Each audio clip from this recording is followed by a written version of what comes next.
county. We'll call it to order. And Dallas, could we do a roll call, please? Commissioner Mayor? Here. Commissioner Richardson? Here. Commissioner Wilcox? Here. All right, at this time, Jim, please.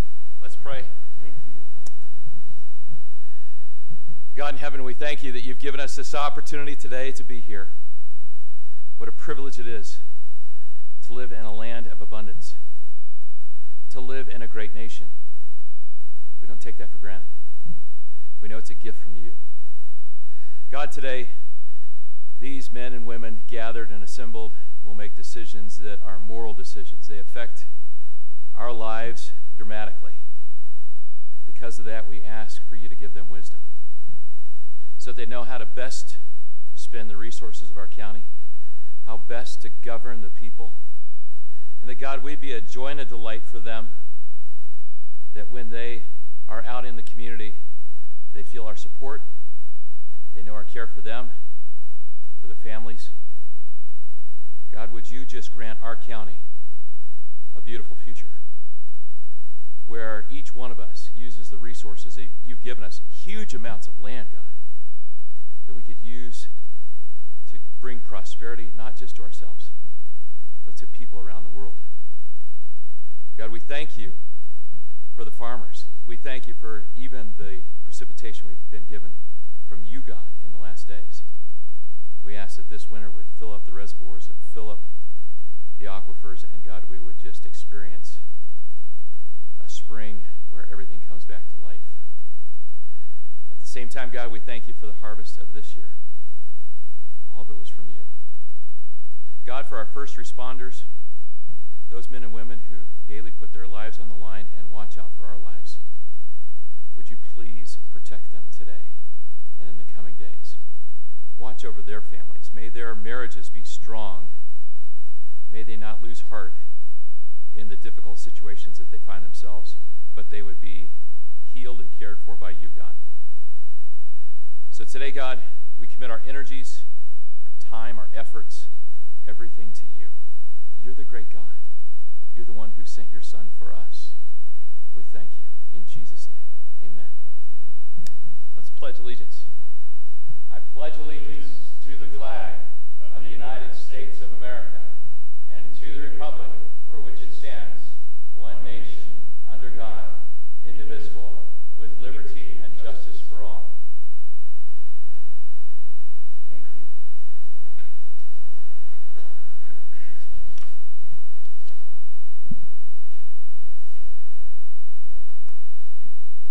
All right. Do we have any agenda changes, or can we approve that?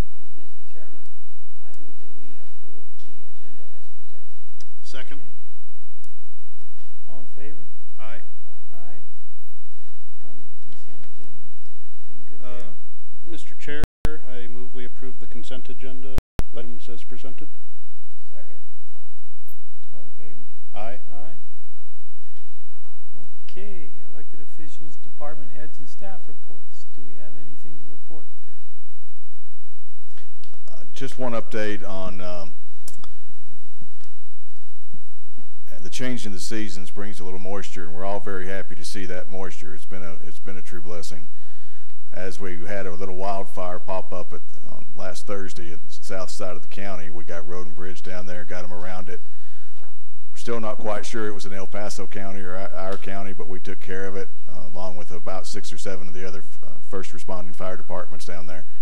So we got that fire put out, and it worked out real well. Now we're getting moisture. We're very happy to see that. It was a very dry spring, a very dry fall, kind of a dry summer. So we're starting to see some of that moisture coming in, and it's sitting on us a little bit. So that gives us pretty muddy roads. We do not send road and bridge out to grade muddy roads. It doesn't help at all. It just makes it worse. Once we get a little dry weather, whether it's Friday, Saturday, or Sunday, we'll get some folks out there and start working on the roads and get them updated a little bit. We know some of the school, we work very closely with the school districts and their bus drivers to make sure that our kids are safe. But we are doing the best we can on those roads and working with the schools. And we've had a couple school closures today just because that moisture's been sitting on the roads for a couple days and made it very muddy. So that's just kind of an update from Road and Bridge and myself on where we are.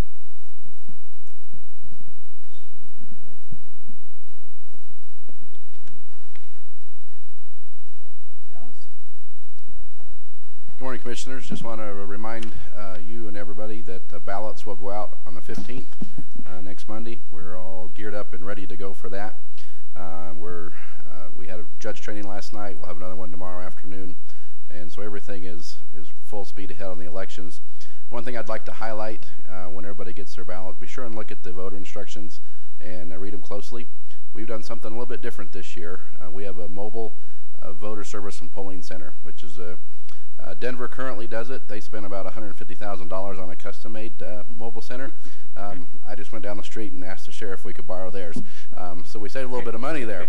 But we will be in Simla on the 22nd of October with that mobile unit, at the Rattlesnake Training Center on Tuesday the 23rd, and then at the Elbert School in their parking lot for their field, where they have their fields there on Wednesday.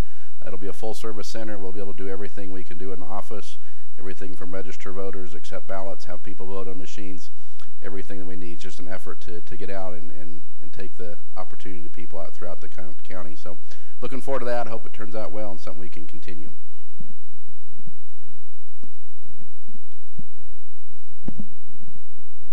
Any other comments?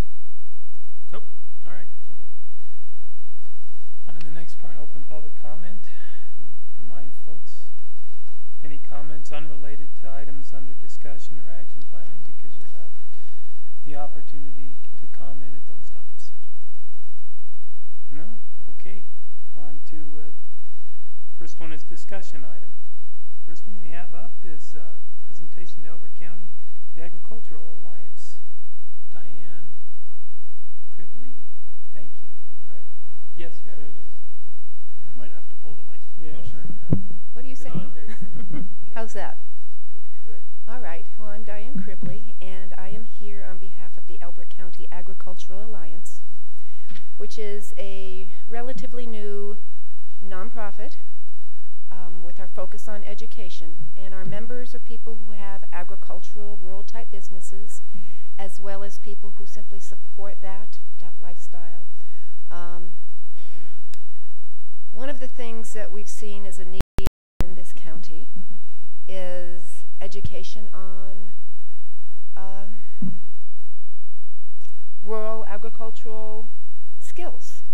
Many people move out here with the hope of living this kind of a life, and they get here and they still don't know how to do that in a sustainable way. So we have proposed, in collaboration with Elizabeth Park and Rec, to build a homestead education center. They have property in the Cimarron development that had been previously used as a ball field, not for many years, other than in an informal way. It is an 11.5-acre property. We could probably use about 8 acres of that. And the vision is to build a greenhouse, a learning center, gardens, native plants, demonstration native plant gardens, so we can teach people what does well here in our type of soil, teaching people how to grow with the challenges in Elbert County. How do you manage livestock in a sustainable manner? What kind of conservation techniques can you use to not only prevent problems with your land, but improve it? We plan on collaborating with a number of entities to accomplish this. I don't have a lot of time, so I'm going to pass these cards around. So if there's not time for you to ask your question or make your comments, then write them down, and I will happily contact you and we can have a discussion. We do know that developing this property will have challenges, and we are very in tune with the concerns of the Cimarron development.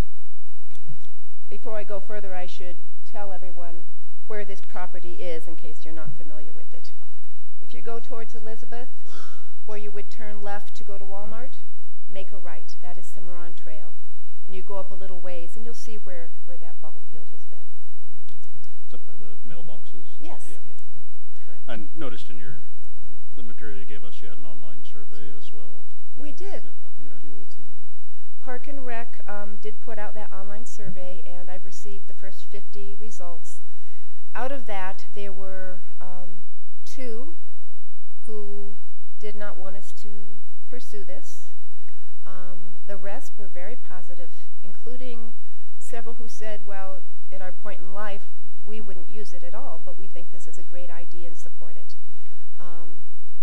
So the survey's still open? I mean, The survey is still open, and so we could put it out on the county website as yes, well if you want. absolutely.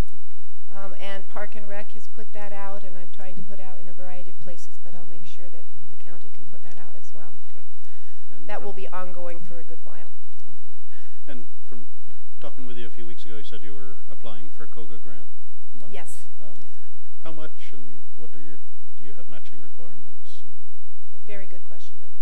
So the GoCo planning grant is what's going to fund the site analysis, which will include consideration of the floodplain, soil, traffic, a whole realm of different issues. While we expect there to be a lot of in-kind donations in building this out and a lot of volunteer work, we know that to make this successful, we need to have professional involvement at the very beginning. So that is what this grant is for. It is, GoCo planning grant requires that we fund 25%. 10% of that, 10% of the total can be in-kind donations. So that means we need to provide that 15%. Right now we are looking at requesting $40,000 to $50,000 for that, which is very reasonable within the guidelines of that GoCo planning grant. Park and Rec will be fronting that money, and we will continue to do fundraising, but they will cover that 15% at this point. The requirement is that we pay for the first 50%, which Park and Rec will cover, and then they will be reimbursed that amount midway, and then at the end they will be reimbursed the remaining amount. So this is not a major draw on their funds. Is the value of the land at all counted as in-kind contribution? That's a very good question. I do not know. That's one you might look at. I'm not sure how that works with Parks and Rec and who the actual owner is, but I know sometimes they will take the value of... Excellent idea. Thank you. We try. Would a letter from us be helpful? It for the would. grant? One of the criteria for getting this grant is 7 letters of support of the concept. It doesn't mean that you have evaluated all of the logistics and everything that will go into this.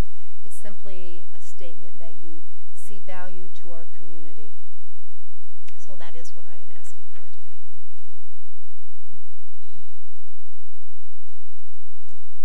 That's good. Okay. I think it's a tremendous, I mean, again, we have a lot of discussions and a lot of cards and letters regarding our rural lifestyle and what people expect when they come out here, but I think you also said it well, that there are a lot of people that move out that now have a large piece of property, larger than they've ever owned, not a ranch, but how do you maintain it? What can you do on it? How can you do that well? I think that this tremendous step forward. How many folks are working this with you? Oh, good question. The Elbert County Agricultural Alliance probably has 30 members. Ever. I am getting calls several a week asking to join us and to be a part of the planning committee. Good. So there's building community involvement, which is just what we want. That's good. Cool. So they get a hold of you. I see your contact information. Yes. Yes, I'm happy to talk with anyone by email, by phone. I'm happy to meet with groups, whatever people need to feel informed and to share their ideas with us. Great. You presented this to the town too? Yesterday, last night. Okay, I was wondering. And they voted to write us a letter of support. Did they? Good. All right. Mhm. Yes. All right. All right, thank you. No, Chris, you got something? We don't need to make a motion to write. No. No. Any comments? Public comments on You have one.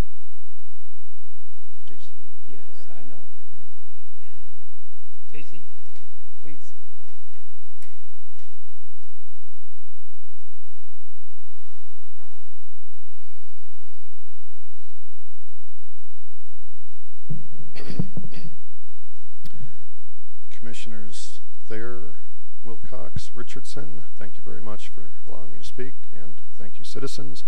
My name is J.C. Cook.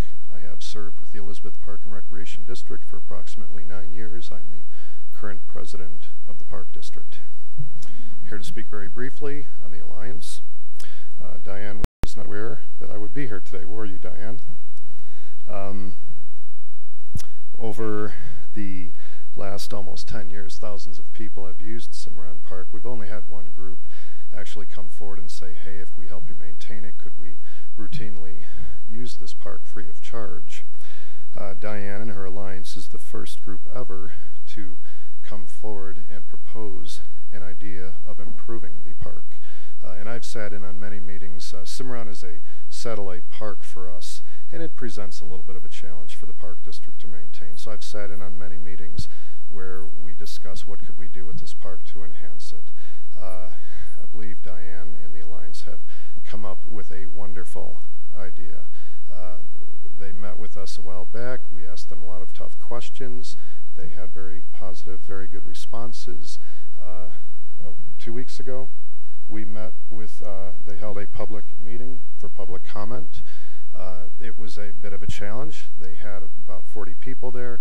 Quite a few of the people were very supportive, and a number of the people proposed concerns and objections that we have since discussed, and I believe the Alliance will absolutely address and take very seriously.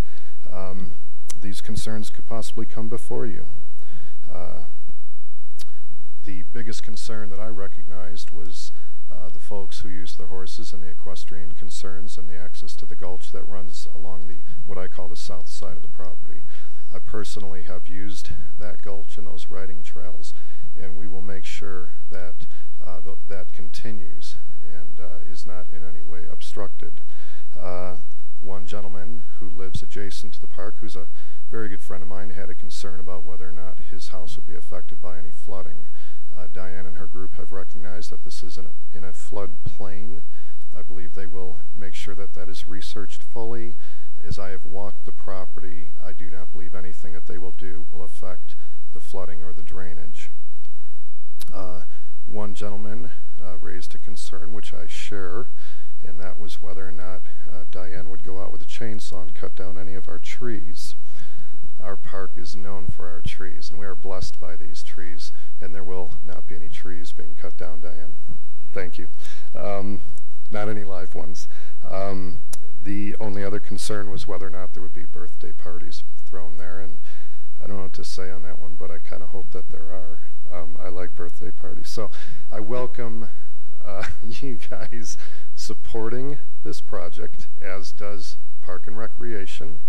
And as long as I'm around, I will continue to support this improvement to one of our parks. We all know that there's a limited number of people in this community that volunteer and give back, and that's what this group is doing. And one of the most appealing items of their proposal is not coming to the taxpayers for money, and we really like that. Thank you very much for hearing me.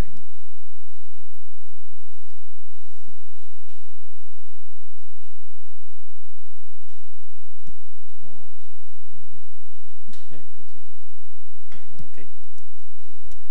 Diane, you might want to meet with Christina Stanton in our CDS to discuss the project and just kind of go over it so we're more aware of it. So, okay. Is there any more public comment? All right. Thank you. Thank you. And we will get a letter. Next one, we have National 4-H Week Proclamation. Callie.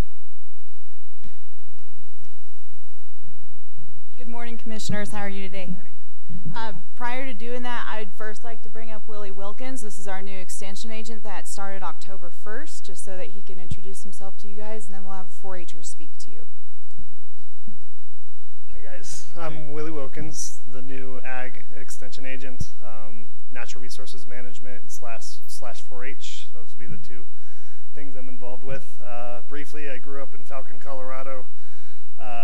Lived here until 2007, did quite a bit of moving, moved back to Colorado in March. I am happy to be here, super excited to be involved in Elbert County, and thanks for having me. Thank you. This is Danielle Bogner. She'll be speaking to you guys this morning about her 4-H experience prior to doing the proclamation.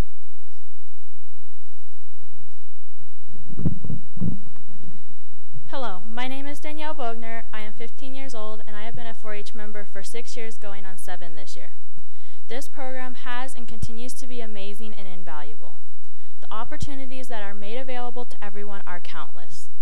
Being a part of this program has truly been a blessing in my life in countless ways.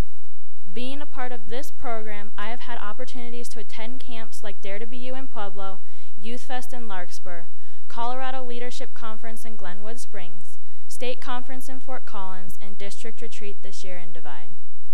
During these camps, I have learned leadership skills, mentoring, community service, character building, as well as proper dancing. I would not have been able to attend all of these camps if it was not for the scholarship money and transportation provided through 4-H. This year, I was encouraged to try something new to me and participate in the speech competition. I would never have done this before 4-H, as I was afraid to speak in front of people. As you can see, 4-H has helped me with this as well, since I choose to speak in front of you all today. The amount of projects 4-H has to offer are amazing. I have gotten the chance to participate in experiences that otherwise I would not have gotten the chance to do. In my few years, I have been able to do leather crafts, dog showing, horse, outdoor adventure, horse, market chicken, rabbit, market rabbit, scrapbooking, sewing, decorate your duds, and shooting sports. I have learned many things about these projects and about myself. Each of these experiences helped me to grow in different areas like responsibility, leadership, listening, to be coachable, preparedness, and self-motivation. The leadership side of 4-H also has many opportunities to those who want it. 2 years ago, I challenged myself by leaping into the world of 4-H leadership. I started as the club historian and then leapt into becoming my 4-H club president last year. I learned how to listen as a leader, implement ideas, how to organize my vision, communication, as well as running a meeting. This experience has been so encouraging that I am continuing in leadership. I was just voted in this past week as my 4-H club vice president, as well as I hope to go to the next level and run for a youth council position. My mom describes the 4-H program as a hidden diamond. As you get into this program, it keeps surprising you by how much it has to offer and how good of quality it is. There always seems to be a way to challenge myself and to grow myself. An unexpected way of growing is through mistakes or failures, although 4-H would not say we are failures. They tell me it is part of life and learning. Take that experience and learn from it for the next year, and I have. These shortcomings have motivated me to try harder and to set better goals for myself for the next year and into the future. 4-H also has a great social side. As 4-H kids, we know how to work together, serve together, and most importantly, play together. There are dances throughout the year held by clubs, award nights, galas, meetings, all around hanging out, and the biggest of all of these, fair. It is nice to have friends that share your visions, experience, willing to help, a higher moral standard, respect, manners, humor, and all-around great fun. All of these experiences started for me at the club level with my amazing club of Elbert Creekside. I do believe after going to State Fair and meeting those around the state of Colorado that I am truly blessed to be in the Elbert County 4-H program. I do not think I could have a better and more supportive county with great friends to be a part of. It is hard to describe and put into words what 4-H is really like and what it means to me. I do know 4-H remains my favorite thing and fair my second Christmas. I also know in my heart this will be one of my favorite childhood memories because I am a 4-H'er forever. Thank you.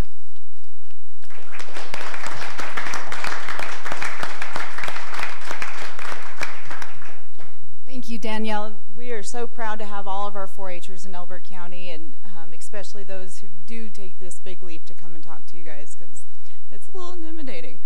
So we appreciate your guys' continued support and the support of the community and of all of our volunteer leaders. And like you said earlier, it is National 4-H Week This is really a time to highlight the activities and the skills that these kids get to develop and utilize throughout their lives, and so we appreciate you guys taking the time to do this today.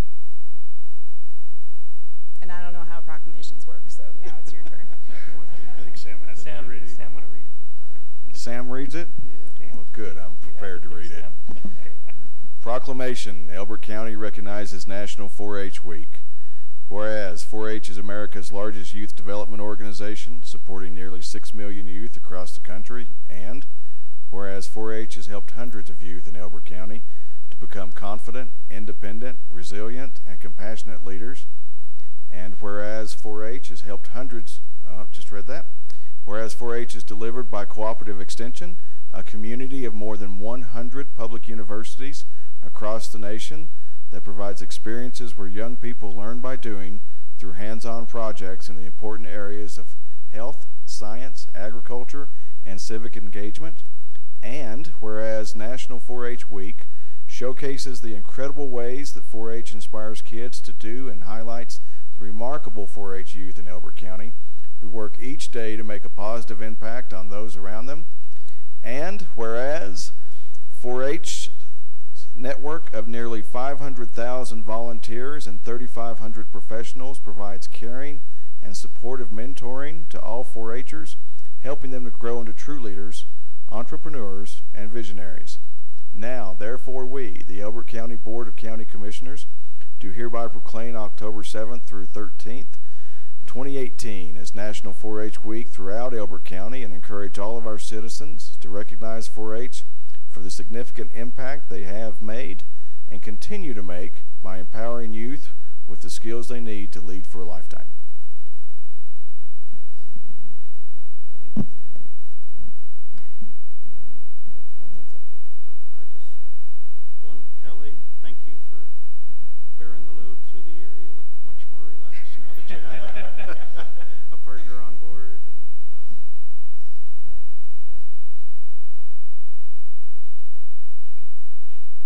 And your presentation, Danielle. Yeah. One, it was a very good presentation. One thing I take away is I was very lazy in my youth compared to you. Really, it's wonderful to have you and folks like you come in and talk to us. And it's amazing what 4-H does for our youth. And certainly we support it. So, thank you. Thank you for presenting. Grant, you have Yeah, I'd like to compliment Danielle. I'm 5 times her age almost, and I still can't speak as well as she does. I'm amazed at your presentation, and it was well spoken and well put together. Do we have any public comment? My only comment is that she went through a dance in the city and she said we dance way better. City dancers. Thank you. Okay. Thank you. That's right. Next item. Motion to approve the. Yeah. Mr. Chair, I move that we approve the proclamation recognizing National 4-H Week in Elbert County as presented. Do we have a second? All in favor? Aye. Aye. Okay. All right. Budget calendar update. Sam. Commissioners, just want to give you an update on where we are with the 2019 budget development. I think at one point in time that I said I really love budget time. I want to take that back.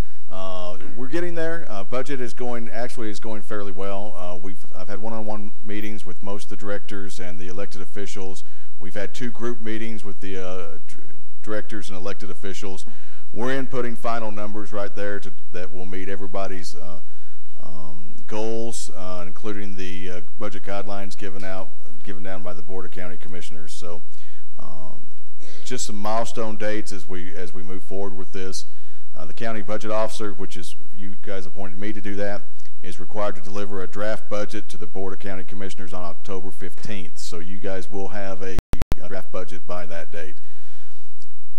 The work study session that for the public, we're planning on the 31st of October at 9 a.m., I believe.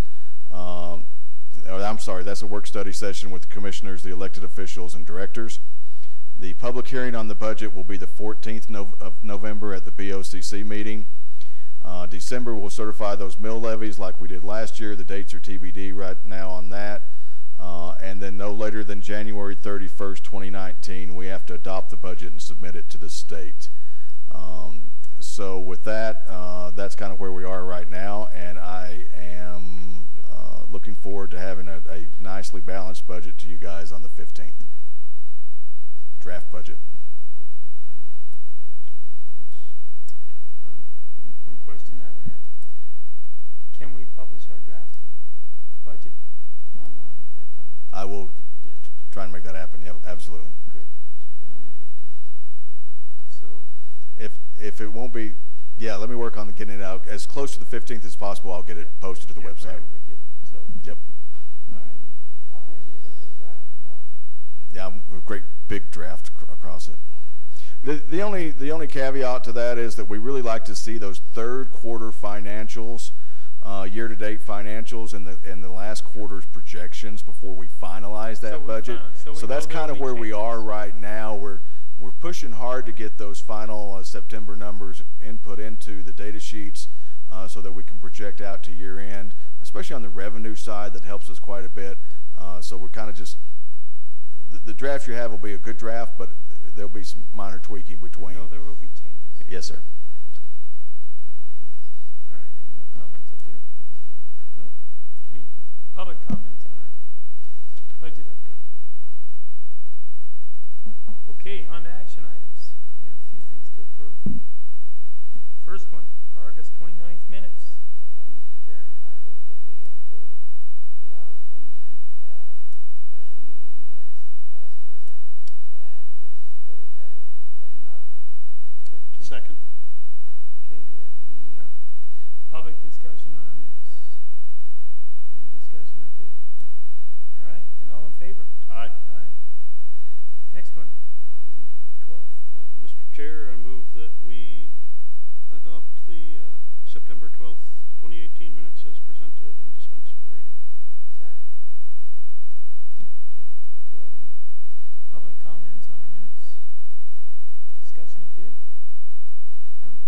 All in favor? Aye. Aye. Third item is our consideration of a resolution against passage of Proposition 112.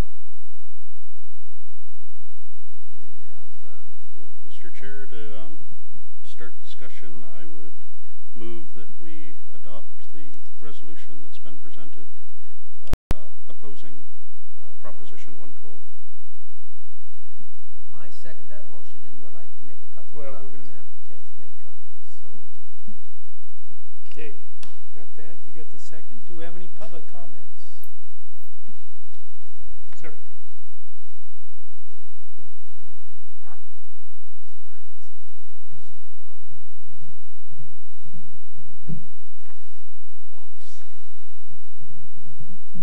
Sorry, my thing just went down. Well, good morning, commissioners. My name is Chris McGowan. As I pull up my comments here, I want to start by saying thank you for running this. So again, my name is Chris McGowan. I work for the Colorado Petroleum Council. We're a division of the American Petroleum Institute. We represent oil and gas. Can you guys hear me? I'm so tall that these things don't ever work right for me. So we're a division of the American Petroleum Institute. We represent oil and natural gas operators across the state of Colorado. Our goal is to ensure the development of responsible development of energy resources across the state of Colorado.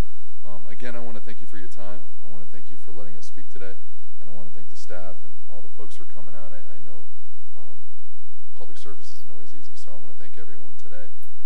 I'm here to obviously express our support for your resolution. Proposition 112, if ultimately enacted, will define our state's economy and job opportunities for generations to come. Oil and gas has been a part of Colorado from its earliest beginnings for over 150 years. Proposition 112, however, will change the economic outlook of hundreds of thousands of Coloradans, including many right here in Elbert County. Colorado does currently enjoy the best economy in the nation.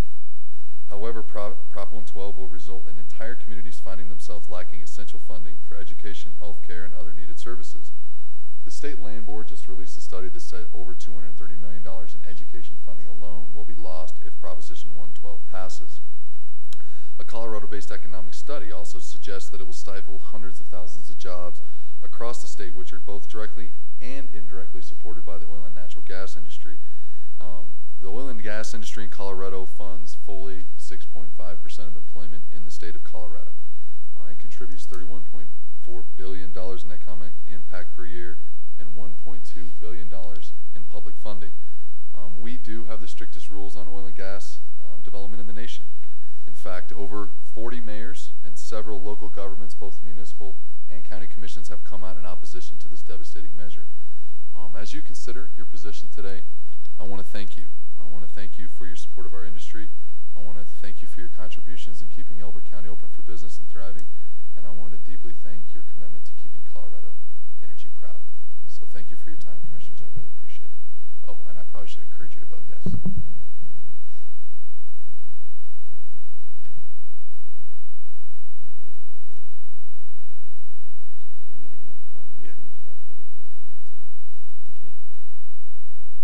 Do we have any more public comments on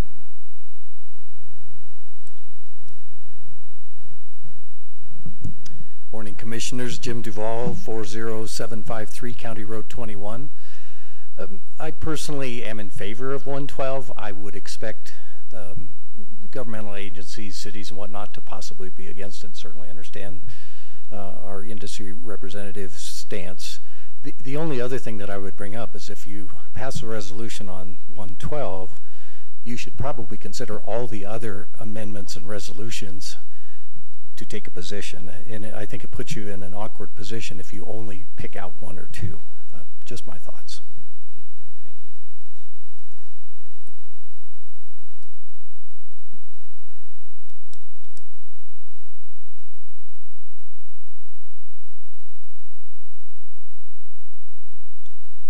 Okay, do we have any other public comment? No. At this time, if we have comments up here, and then we'll read the resolution. I would like to make some comments. Go ahead, Mr. Chairman. I knew you.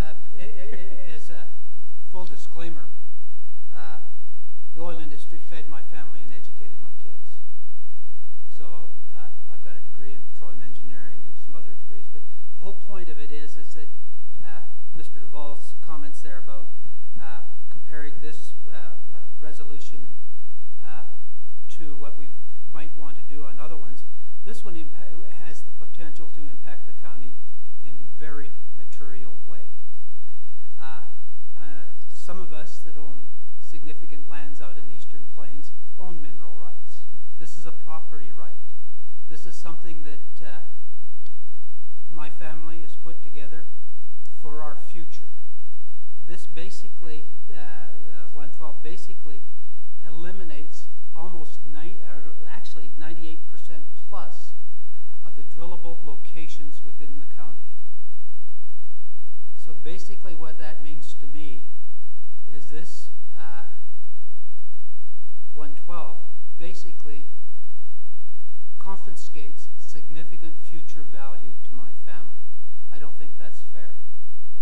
The other thing is that, and this gentleman here just mentioned it, if you know the Eastern Plains of Elbert County, big portions of it are basically checkerboard with state lands. Those the rents on those state lands which are for the welfare of the farmers and ranchers out in the Eastern Plains are leased from the state, and those funds go to the schools. As was pointed out, it's about $230 million over 3 years that will be lost to the schools. That's right around, because I round off numbers, about $70 million a year. It impacts the GDP, gross national product of Colorado, in a very significant way.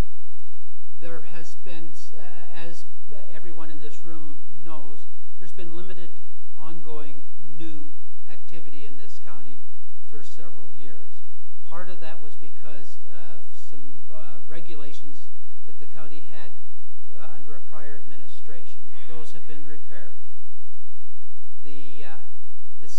As was pointed out, the state, and I've suffered through this during my career, the state regulatory body here is very enforceful. They impact people in a very real and significant way. My estimate, and it's just a personal intuitive estimate rather than factually based, is that if this should pass, this will probably take court action to resolve the confiscation of values from individuals, from companies, from schools. As I was mentioning to one of the other commissioners here, for the time for these court cases to be resolved, I'll probably be dead, because it'll take 15 to 20 years to resolve these kind of issues. We have some new interest in the county. We don't have any physical permits yet, but we've had some inquiries about how different activities would be conducted in the county as it relates to oil and gas industry. One of the things that I think that us as commissioners, we've been trying to figure out how to make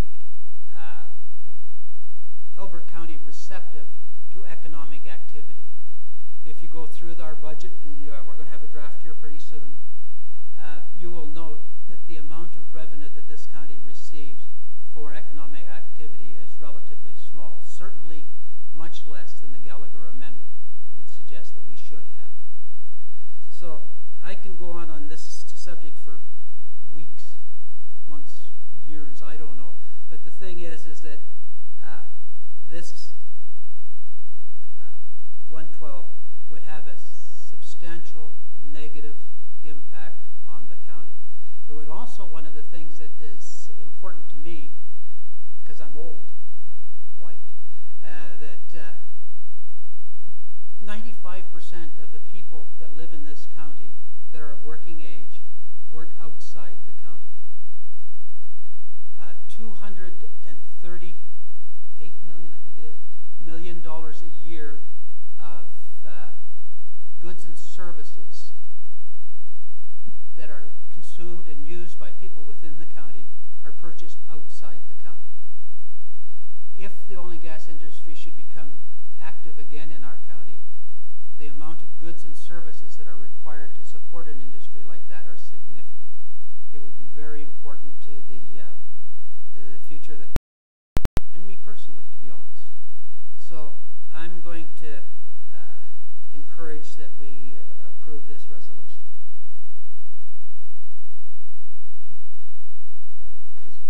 Yeah, I just wanted to add a couple of things. I'll read the resolution, but about a year ago, probably a little more so, when we approved the wind farm out in Rush Creek, we kind of committed ourselves to an all-of-the-above energy policy in the county. This does represent additional revenue streams. The more different inputs we have, the more we're insulated against swings in revenue. And housing market goes up and down. We saw what that did here in the county. We've talked about this before. It's not so much that we're seeking every bit of revenue that can come in, but stability in our revenue stream, so we can project budgets more than 1 year at a time, so we can make wise decisions in investments and capital. We can know that we've got steady income coming. 112 really takes one revenue stream completely off the table. There's a long history of oil and gas exploration in the county. There are well over 400 wells in this county, 67 of which are producing. They don't produce an awful lot, but I'm sure the property owners that get their residual checks do appreciate that. And the income to the county, depending on oil and gas prices, kind of varies from right now $8,000 to $20,000 a year, which, you know, if nothing else, that's a set of road grader tires, and it can get better than that. But with that, Danny, if you didn't have anything, I'll just read the resolution itself. Good.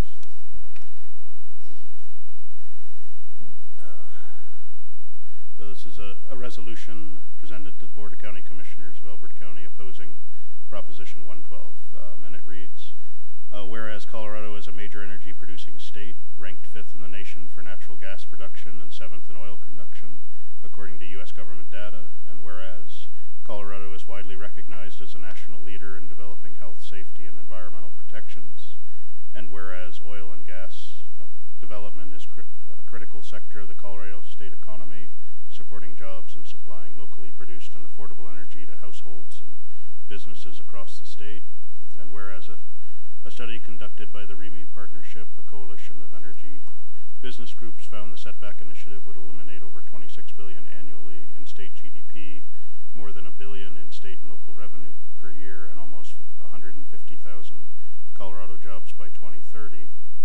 And whereas more than 232,000 jobs in Colorado are supported by oil and gas development, equivalent to 6.5% of the total employment of the state, according to a 2017 study by accounting firm PricewaterhouseCoopers, and whereas according to the same study, oil and gas development in Colorado supports more than $31 billion in economic activity, equivalent to almost 10% of the state's economy, and whereas oil and gas development in Colorado generates almost $1.2 billion in revenue, according to a 2015 study by the Colorado Lead School of Business, and whereas the loss of Colorado energy sector would likely devastate the state's economy, crippling state and local budgets, and threaten the livelihood of hundreds of thousands of working families. And whereas oil and gas proposals such as this proposition would likely dramatically increase the cost of doing business in the state of Colorado, creating a hostile business climate that scares away investment from all sectors of our economy. And whereas the Colorado State Land Board calculates that Proposition 112 would eliminate over $230 million of funding for Colorado state schools from the state land trusts over a 3-year period, placing additional burdens on the state budget for other basic services like road construction and maintenance and health services. And whereas a review of recent data by the Colorado Department of Public Health and Environment found that under the state's current setbacks, the risk of harmful effects is low for residents living near oil and gas operations, and studies of populations living near oil and gas operations provide limited evidence of the possibility of harmful health effects. And then it moves in a little bit more directly to Elbert County. There are currently 67 wells producing oil and gas throughout Elbert County, and these existing wells have produced 329,000 barrels of oil and 1.5 million cubic feet of gas over the past 10 years, and have produced annual revenues to the county that vary from 8 to over 20,000 depending on changing oil prices and quantities produced. And whereas the current county production described above is in areas where Proposition 112 would bar new exploration, and whereas Elbert County is experiencing nascent oil and gas exploration that could result in a tremendous economic boost to both mineral property owners and the citizens of Elbert County as a whole in areas that Proposition 112 would bar from exploration. And whereas the Colorado Oil and Gas Association has conducted analysis that indicates passage of 112 would result in approximately 98.6% of land within Elbert County being barred from potential oil and gas production, and whereas 112 is a one-size-fits-all blunt instrument that would create a de facto ban on oil and gas production in counties such as Elbert that embrace responsible energy development without any likely increase to the health and safety of residents, be it resolved that the Board of County Commissioners of Elbert County declares its opposition to Proposition 112 setback requirements for oil and gas development. It's a mouthful. That's so long. Yeah. Good. Thanks for writing. Okay, we have a motion and a second. Okay, now we're voting to approve this resolution. All in favor? Aye. Aye. All right. Leads that on to board planning. What do we have, Sam? Board planning, Dallas. So far, what we have teed up for next meeting, of course, will be the consideration of today's minutes. We have consideration of a resolution requiring fire service to be provided in the fire district inclusion fee. Your acknowledgement of the receipt of draft 2019 budget, an Elbert County strategic plan rollout presentation, update on the Elbert County Building Authority. We also have some upcoming workshops and study sessions. There's a tentative work study session on fees and applications on the 17th at 11 a.m. You all, commissioners, have town hall meetings on the 17th and 18th, beginning at 6:30 to 8:30. The 17th at Agate School, the 18th at the county fairgrounds. We also have a tentative date set on the 31st of October at 9 a.m. for a 2019 budget work study session. And as far as pending hearings coming down, next meeting, we will have a public hearing on the consideration of a liquor license for Singing Hills Liquor. Any additional items? Yes? No? None comes to mind. Okay. So at this point, let's recess. What we'll do, we have land hearings at 1 o'clock, so we'll recess until 1. Thank you, folks.